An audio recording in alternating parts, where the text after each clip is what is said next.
Welcome दोस्तों। आज हमने जो दिल्ली प्रोसिक्यूशन में जो जॉब्स निकली हैं 66 उसके बारे में बात करनी है।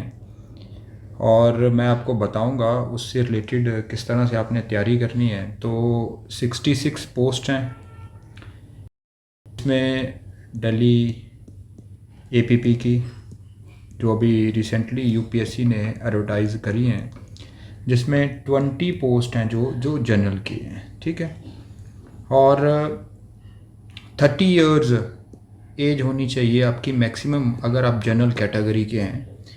और अगर आप ओबीसी कैटेगरी के हैं तो उसमें 17 जॉब्स हैं, 17 पोस्ट हैं जिसकी एज 33 इयर्स है। और बाकी इसी तरह से एससी या एसटी कैंडिडेट्स हैं जो जिनकी एससीज़ की है 19 पोस्ट और एसटीज़ की हैं 4 पोस्ट। और इनके रिगार्डिंग जो एज दी गई है वो 35 ईयर ऑफ एज दी गई है। तो आज हमने मोटा मोटा इसी पोस्ट के बारे में बातें करनी है। 66 जो पोस्ट निकली हैं, इसमें मैंने 4 इश्यूज़ के ऊपर बात करूँगा। पहला, आप इसमें जो एक्सपीरियंस 3 साल का जो चाहिए मैंडेटरी, वो सर्टिफिकेट कौन बना के देगा आपको, एक्सपीरियंस सर्टिफिकेट। दूसरा, हमने इसके सिलेबस के बारे में बात करनी है कि कौन सा सिलेबस रहेगा, क्या क्या चीज़ें पढ़नी है इसके लिए। और तीसरा, इसकी स्ट्रेटजी क्या रहेगी आपकी क्लियर करने के लिए। और चौथा, इसमें अभी रिट फाइल हो चुकी है और कुछ रिट और फाइल होने वाली हैं। वो कारण बताऊंगा क्यों हो रही हैं, जहाँ उससे हमारे एग्ज़ाम पे ऊपर क्या फ़र्क पड़ सकता है। और एग्ज़ाम बेसिकली आप 4 मंथ से लेके 6 मंथ तक का टाइम लगा के चलिए, इसके अंदर अंदर हो जाना चाहिए एग्ज़ाम। अदरवाइज़ अगर कोई ऐसी चीज़ नहीं होती है तो सिलेबस अभी यूपीएससी ने बताया नहीं है, लेकिन हम इसका अंदाज़ा लगाएंगे, हम इसके बारे में बात करेंगे क्योंकि इसके प्रीवियस जितने भी अब तक एग्ज़ाम हुए हैं मैंने वो थोड़े से खंगोले देखे हैं, रिसर्च करी है, तो आपको बताऊंगा क्या सिलेबस बन सकता है। अब आ जाओ, सबसे पहले अपने इसको एक्सपीरियंस सर्टिफिकेट के बारे में बात करते हैं कि ये 3 साल का जो एक्सपीरियंस है ये सर्टिफिकेट कौन बना के देगा। कई बार बच्चों को ये बड़ी प्रॉब्लम आती है। देखिए, हमारे इंडिया में बार काउंसिल ऑफ इंडिया बनाई गई है। वो क्या है, वो कभी भी आपको एक्सपीरियंस सर्टिफिकेट नहीं देती है। पहली बात, ये एक स्टैट्यूटरी बॉडी है। स्टैट्यूटरी बॉडी होते हुए ये 2-4 चीज़ें करती है। पहली बात, ये रेगुलेट करती है और अपने आप को रिप्रेजेंट करती है इंडियन बार होते हुए अगर वर्ल्ड फोरम में, वर्ल्ड लेवल पे। दूसरा, इसका प्राइमरी फोकस रहता है कि जो मेंटेन करना स्टैंडर्ड प्रोफेशनल कंडक्ट का, स्टैब्लिश करना उस प्रोफेशनल कंडक्ट को। और तीसरा, जो लॉ कॉलेजेस हैं उनको रिकॉग्नाइज करना, लॉ कॉलेज, लॉ स्कूल और लीगल एजुकेशन बेटर तरीके से चले उसके ऊपर नज़र रखना। ठीक है। और जो एडवोकेट जो प्रोफेशनल मिसकंडक्ट करते हैं उसके रिगार्डिंग ये इन्वेस्टिगेट करके उसको सज़ा देने का भी इनके पास प्रोविज़न रहता है। ठीक है।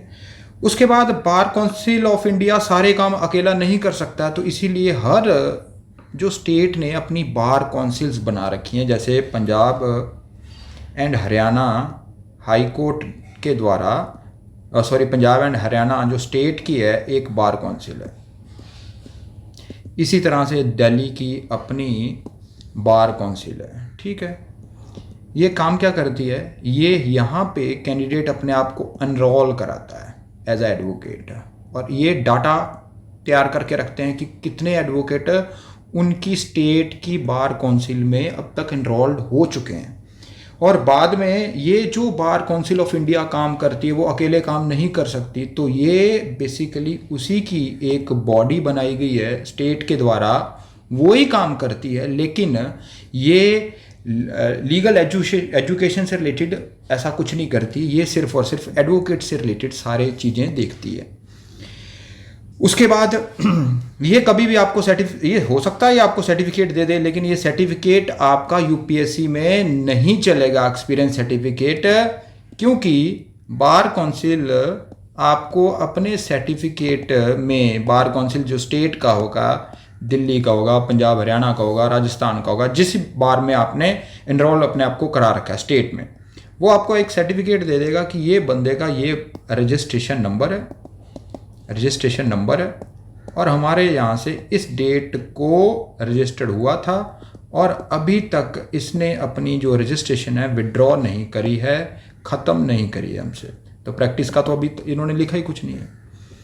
हो सकता है ऐसी कोई वर्डिंग लिख दे प्रैक्टिस की भी, लेकिन वो चलेगा नहीं यूपीएससी में। 90% 99.9% चांसेस हैं यूपीएससी इसको नहीं मानेगा। तो फिर प्रैक्टिस का सर्टिफिकेट कहाँ से मिलेगा? आपको मिलेगा बार एसोसिएशन से। बार एसोसिएशन जिस सिटी, जिस डिस्ट्रिक्ट कोर्ट में आप प्रैक्टिस करते हो, जैसे दिल्ली में तीसियारी कोर्ट की एक अलग बार एसोसिएशन बनी हुई है, हरोइनी की अलग बनी हुई है, कड़कड़ुमा की अलग बनी हुई है, द्वारका की अलग, साकेत की अलग, इसी तरह से पंजाब हरियाणा में अपनी अपनी बार एसोसिएशन बनी हुई है। तो वो बार एसोसिएशन क्या करती है, वहाँ पे जब अपने आप को आप रजिस्टर्ड कर लेते हो तो वहाँ पे आपकी लाइब्रेरी का एक्सेस आपको मिल जाता है, आप वहाँ पे वोटिंग के राइट्स मिल जाते हैं आपको। ठीक है जी। तो एक जगह पे एक टाइम पे एक ही बार एसोसिएशन पे आप रजिस्टर्ड कर सकते हो। ठीक है जी।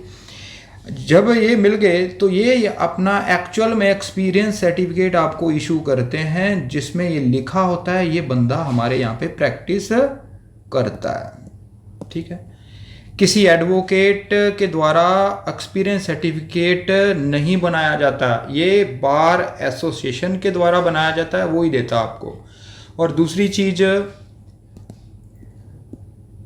अगर कोई सर्टिफिकेट कोई लॉ फर्म आपको दे रही है तो वो भी मान्य नहीं है, लॉ फर्म। ठीक है जी, ये नहीं चलेगा। आपका चलेगा सिर्फ और सिर्फ बार एसोसिएशन का सर्टिफिकेट, एक्सपीरियंस सर्टिफिकेट। ठीक है जी। वहाँ पे अगर आपने बार एसोसिएशन पे अभी तक रजिस्टर्ड नहीं कराया था, लेकिन बार काउंसिल स्टेट में आपने एनरोलमेंट अपनी करा रखी है, तो आप कंसर्न्ड बार एसोसिएशन में जाके अपनी रजिस्ट्रेशन करा सकते हो, अपने आप को वहाँ पे रजिस्टर्ड मेंबर बना सकते हो। वो आपको एक एक्सपीरियंस सर्टिफिकेट इशू कर देंगे कि ये बार काउंसिल, हमारी स्टेट की बार काउंसिल को इस दिन ये एनरोल हुआ था।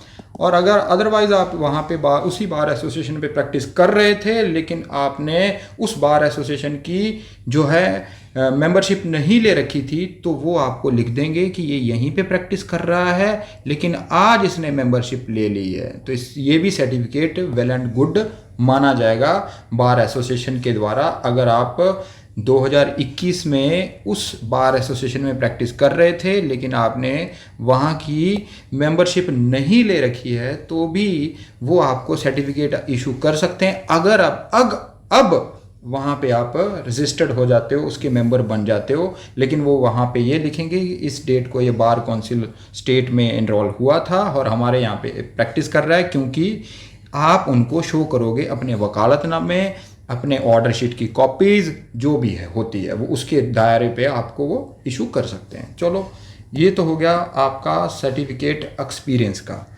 उसके बाद अगर आप सिलेबस के बारे में देखोगे तो सिलेबस में हमने BNSS BSA ये तो पढ़ना ही पढ़ना है, कोई दिक्कत नहीं है। इसके अलावा IPC भी हमने करनी है, इसके अलावा CRPC भी करनी है, एविडेंस एक्ट भी करना है।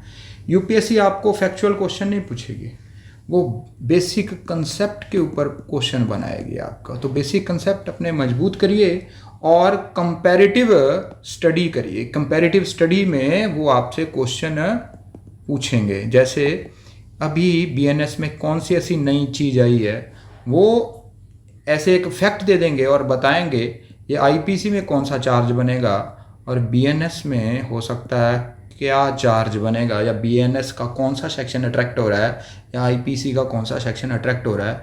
दोनों की कंपैरेटिव स्टडी भी करनी है और सारी चीज़ें जो CRPC BNSS में अलग दी गई हैं, जो BNSS में अलग आई हैं, BSA में अलग आई हैं, BNS में अलग आई हैं, वो सारी चीज़ें आपने कंप्लीट करनी है।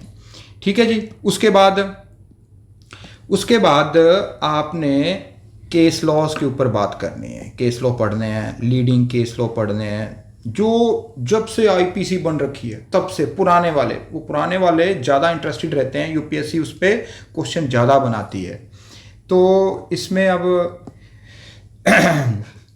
बाकी जो सिलेबस का जो अगर पार्ट आप देखोगे, ये तो हो गए बेसिक से लॉ जो हमने करने हैं। इसके बाद अगर इसके अपने तरफ से अगर आप ये कंप्लीट कर लेते हो, क्योंकि मैंने बताया 4 to 6 मंथ आपके पास टाइम होने वाला है, मेरे ख्याल में होना चाहिए मिनिमम 4 मंथ, मैक्सिमम 6 मंथ। और अगर ये आप 6 एक्ट कर लेते हो, नए वाले और पुराने वाले, तो उसके बाद आपने सबसे पहले इसी सिमिट्री में पढ़ना है, करप्शन एक्ट सबसे पहले करना है, ठीक है। उसके बाद आप पढ़िए Delhi special police establishment act,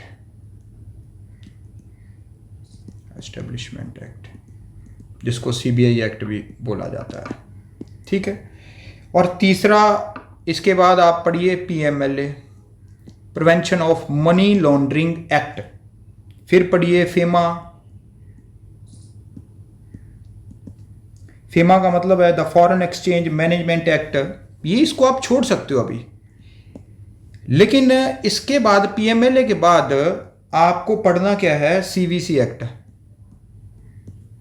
CVC act central vigilance commission act basically इसका नाम है। उसके बाद आईटी एक्ट पढ़ सकते हो आप।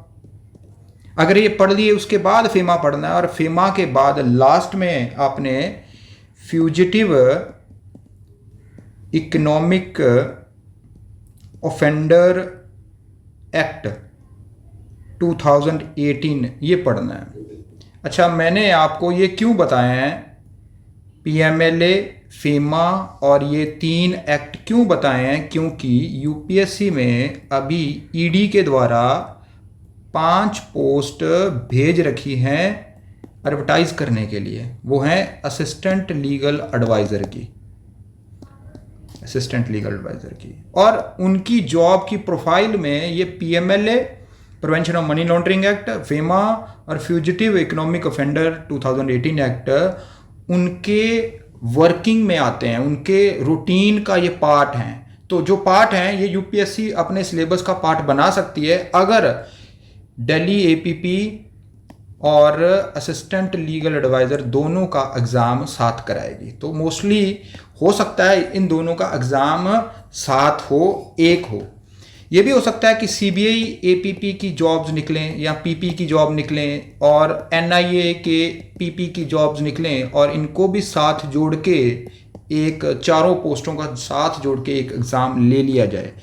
तो एनआईए के जो एक्ट हैं, जो ऐसे एनआईए जो नेशनल इन्वेस्टिगेशन एजेंसी एक्ट है, वो आपको पढ़ना पड़ सकता है। सीबीआई एपीपी में तो मैंने बताया ही है, आईटी एक्ट, सीवीसी और ये Delhi special police establishment act उसी का पार्ट रहते हैं। तो इसी सिमेट्री में एक बार आप पढ़िए, और 4 महीने तक अगर ये सिलेबस आपका कंप्लीट हो जाता है तो in the mean time UPSC हो सकता है आपको सिलेबस प्रोवाइड करवा दे, या ऐसा है कि वो जो एग्ज़ाम साथ में होगा तो वो पूरा स्ट्रक्चर वाइज आपको एग्ज़ाम जो साथ होने वाले हैं उनके बारे में बता दे और सिलेबस के बारे में भी बता दे। चलो, ये तो होगी सारी चीज़ें। उसके बाद स्ट्रेटजी क्या रहने वाली है आपकी, क्या स्ट्रेटजी रहेगी अगर आप किस तरह से पढ़ना है। देखो, मैंने पहले बताया कि आपको कंपैरेटिव स्टडी करनी है, ठीक है। नए लॉ बन गए हैं, जो पुराने लॉ हैं, बेसिक कंसेप्ट है जो उसके ऊपर आपको ध्यान देना है। केस लॉज पढ़ने हैं, केस लॉज जो अभी लेटेस्ट न्यूज़ चल रही हैं, लेटेस्ट न्यूज़ में क्या लॉ के रिगार्डिंग कुछ चीज़ें हो रही हैं, कुछ लेटेस्ट अमेंडमेंट हुई हैं। कॉन्स्टिट्यूशन भी आपका सिलेबस का पार्ट है। ये करप्शन एक्ट से पहले पढ़ना है। जब आप नए लॉ और आईपीसी, सीआरपीसी और एविडेंस कंप्लीट कर लेते हो तो अगला कॉन्स्टी करना है, और कॉन्स्टी के बाद करप्शन, और उसी तरह से आगे सिमेट्री बनानी है। तो लेटेस्ट न्यूज़ में क्या लॉ बन रहे हैं, जहाँ क्या अमेंडमेंट्स होने की संभावना है, उसी से रिलेटेड कुछ ना कुछ हमारे सिलेबस के पार्ट में कुछ ऐसी चीज़ हैं तो वो आपने अच्छी तरह देखनी है, ठीक है। ये तो होगी सारी चीज़ें। और हम भी इस पे क्लासेस शुरू कर ली है हमने, और 9501912219 पे आप व्हाट्सएप टेक्स्ट करके अपना नाम और ईयर ऑफ पासिंग लिख के क्लासेस के बारे में इंफॉर्मेशन ले सकते हो, क्योंकि दिल्ली एपीपी की क्लासेस हमने शुरू कर ली हैं और वो लगातार चल रही हैं। कल हमारी एक पहली क्लास थी 23 तारीख को, वेडनेसडे 23 अप्रैल को, और आज हमारी दूसरी क्लास है। ठीक है, पहली क्लास हमने डेमो ली थी और आज अपने रेगुलर क्लास लेंगे। उसके बाद मैंने बताया कि रिट फाइल हो चुकी है। रिट फाइल का मतलब ये है कि अभी इसकी अगर जॉब के बारे में देखोगे, अभी इसका जो नोटिफिकेशन आया, नोटिफिकेशन में बेसिकली ग्रुप बी की पोस्ट बताई गई है, ग्रुप बी और लेवल 08। ये बेसिकली 4800 ग्रेड पे का आप समझ सकते हो, ग्रेड पे 4800 ग्रेड पे। लेकिन एक्चुअल में दिल्ली हाई कोर्ट के द्वारा दिल्ली एपीपीज का 5400 ग्रेड पे ऑलरेडी हो चुका है, लेकिन एडवर्टाइजमेंट जो पोस्ट की निकली है यूपीएससी के द्वारा 4800 ग्रेड पे निकली है, तो उसको चैलेंज करा गया है। और कुछ दोस्त इस दिल्ली एपीपी के जो प्रोसिक्यूशन डिपार्टमेंट में कॉन्ट्रैक्ट पे काम कर रहे हैं, उनका भी एक दिल्ली गवर्नमेंट का एक ऑलरेडी मेमोरेंडम है जो ये कहता है कि जो ऑलरेडी वर्किंग में है उनको एज रिलैक्सेशन दी जाएगी, लेकिन यूपीएससी के एडवर्टाइजमेंट में ऐसा कुछ लिखा नहीं है, तो उसके रिगार्डिंग भी एक चैलेंज है। और तीसरी चीज़ ये है कि ये 5400 ग्रेड पे जब भी पोस्ट निकाली जाएगी उसकी एज जो मैक्सिमम होगी 35 ईयर्स। ठीक है, लेकिन यूपीएससी ने 4800 ग्रेड पे भी निकाल के 4800 ग्रेड पे भी निकाल के और उसकी एज 30 ईयर जनरल की करी है, और इधर 5400 ग्रेड पे की होनी चाहिए 35 ईयर मैक्सिमम। तो ये भी एज से रिलेटेड भी काफ़ी चीज़ें हैं। तो इससे रिलेटेड जो रिट फाइल हो चुकी है, अब देखते हैं उसका क्या नतीजा निकलता है। लेकिन हमने रुकना नहीं है, हमने अपनी तैयारी करते रहना है और आगे बढ़ते रहना है। अगर आपको कोई क्वेरी है इससे रिलेटेड, हम इस पे ऊपर बैच शुरू करने वाले हैं, बैच शुरू कर लिया तो वो हमारा चल रहा है। तो अगर कोई इनरोल होना चाहता है तो वो आ सकता है। बाकी मेरा एक इंस्टाग्राम पे चैनल है जुडिशरी 009, उस पर भी आप अपडेट ले सकते हो उसको फॉलो करके। Thank you so much. आज के लिए दोस्तों इतना ही।